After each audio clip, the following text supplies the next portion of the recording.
떠먹여주는 해외 선물 주식 코스닥 트레이더. 증거금이란 사실상 거래하기 위해서 미리 예치하는 금액을 뜻하는데, 증거금이 있어야 거래가 가능한 거죠.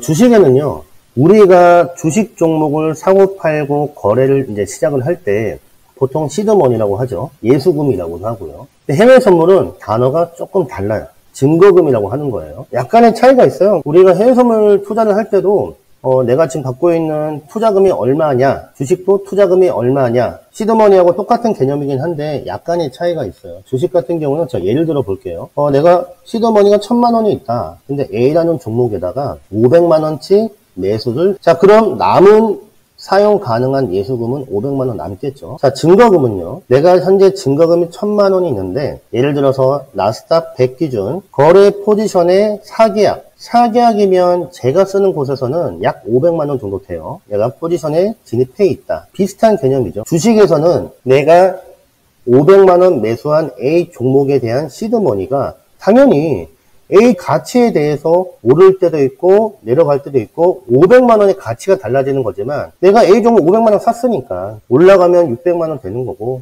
떨어지면 400만 원 되는 거고, 이게 올랐다 내렸다라고 해서 남아있는 예수금 그대로 500만 남아있잖아요. 하지만 증거금은 달라요. 내가 현재 나스닥 100 4계약, 제가 쓰고 있는 곳 기준으로 말씀을 드리는데, 내가 500만 원치 포지션에 들어가 있다. 근데 이 포지션이 만약에 내가 바이 잡았어. 올라갈 것 같아. 바이 잡았는데 실제로 나스닥이 올라갔어. 그러면은 500만 원의 가치가 좀 더 올라가겠죠. 반대로 내가 바이 잡았지만 나스닥 포지션이 떨어지고 있어요. 떨어지고 있으면 손실 중일 거 아니에요. 그럴 때 남아있는 사용 가능 마진 500만 원에 대해서도 영향을 미치고 있습니다. 그래서 이 증거금이라는 게 사실상 해외 선물 거래를 하실 때는, 물론 제가 지난 시간에도 말씀을 드렸는데 리스크 조절하는 방법이 굉장히 중요한 게 증거금이에요. 증거금을 어떻게 내가 잡고 가느냐, 그리고 이 증거금에 대비해서 내가 계약수를 어떻게 잡아가느냐, 이 부분이 리스크 조절과 해외 선물의 효율성까지도 굉장히 큰 관련이 있다. 자, 그렇게 한번 설명을 드리고,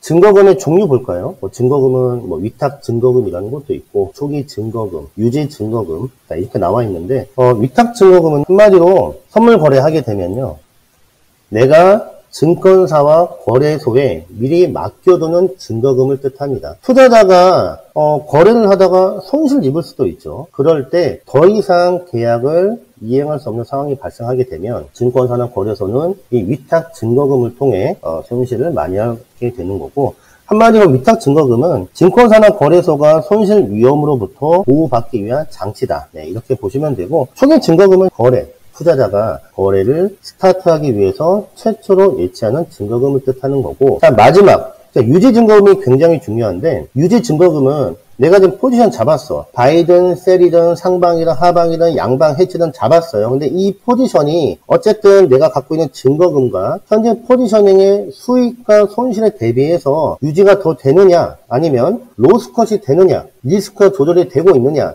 이 부분에 따라서 포지션 자체를 유지하기 위해 내 증권, 선물 계좌에 추가적으로 유지를 해야 되는 최소 증거금을 뜻합니다. 해외 선물은요, 당연히 거래 중에 변동이 되죠. 내가 바이 잡았는데 계약된 가격과 방향의 반대 방향이면 어떻게 되죠? 손실 보잖아요. 이럴 때 투자자는 증권사나 거래소에 따라서 차이는 좀 있어요. 하지만 이 유지 증거금을 추가로 준비를 해야 되는 게 있어요.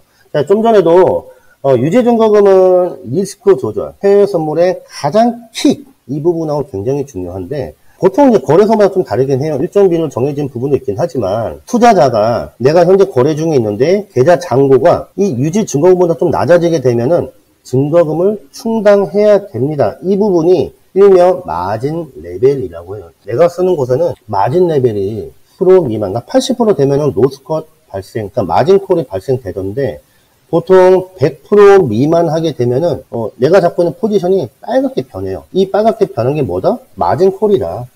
유지 증거금이 필요하다.